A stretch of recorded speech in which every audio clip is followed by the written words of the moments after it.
Well, thank you for presenting Blogs Initial on January 2nd Professional Development, and the agenda, which I'll attach to the email, and also the link to this video that you can go through and change it to however you would like to. Just kind of keep some of these main ideas in your presentation. One is that the Apple Wiki blog and Google Sites will be the supported district blogging platforms or website platforms, and what that means is they can call the help desk and they'll have information on how to make their websites work and be able to troubleshoot with them as compared to non-supported things like Weebly and other ones where you'd have to go through Weebly itself and get help, as it's impossible for the help desk to be able to know all the blog platforms that are out there.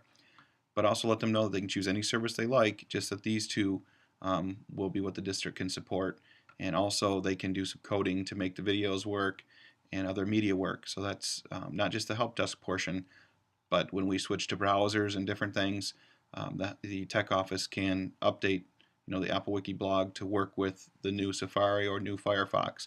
That can become important for your blog if your parents are expecting it. So the supported ones will be Apple Wiki blog and Google Sites. Before you get started, make sure everyone knows that. These are basic blogging platforms that we're going to be using.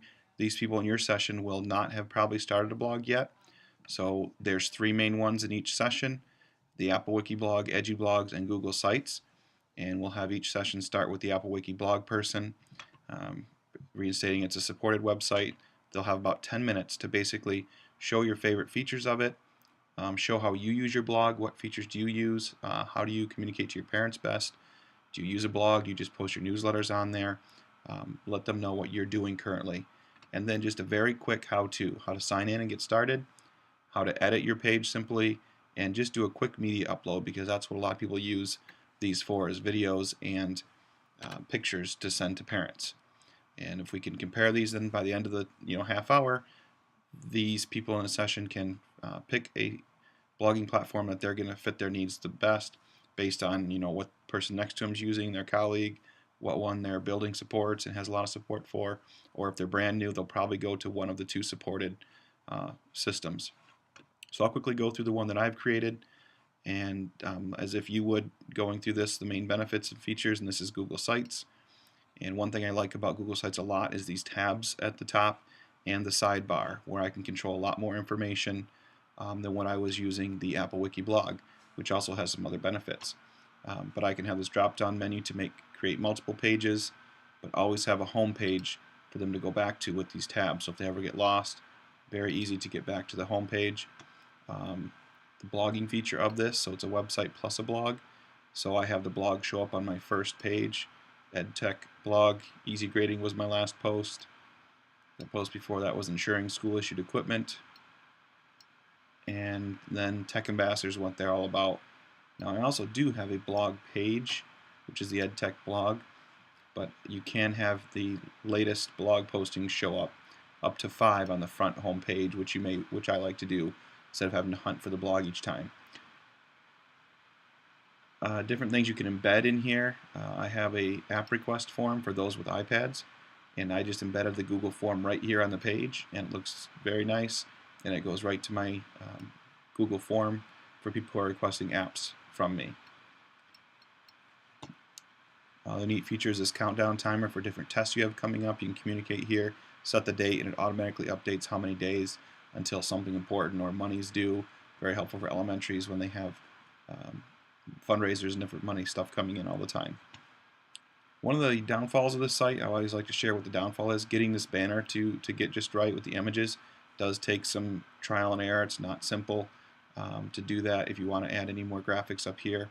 Inserting a picture when I want to go edit this isn't too difficult. If I go to the home page, actually I need to go to my sites. Here comes my sites, and I go to EdTech,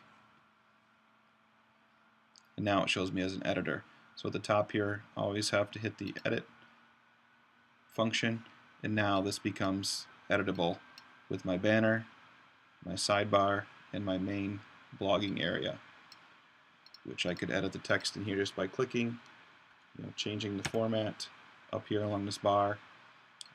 The one other hard thing about this is, I'll save that now, you can edit this page here, but you also have a lot of stuff to edit. under the Manage Site. So like the sidebar and all the different items, I actually would go under Site Layout. So there's a couple more clicks to go to, and it did take some getting used to. So if I wanted to change that header logo that I talked about, it was hard to get going.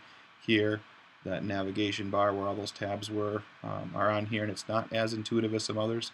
But again, those tabs are very important for me to be able to control, and that's why I think other sites don't let you control that as much, because it is confusing. So the last part is, 10 minutes, and it's not a hard time. These sessions are initial, so it may take a little longer to get everybody going on it. But try to stick to the 10 minutes each. You're not going to be able to do a whole how-to. You could do a whole morning on each site. This is basically to get people the information to choose a site today, then get their hands dirty while you're there for 20-25 minutes, up to a half hour, this last part here, to let them just try on their laptop so that you can help them through the first little hurdles. Once they get their hands dirty, then back in their buildings in the afternoon, their tech ambassadors or other teachers can offer support on their sites. Thanks, good luck.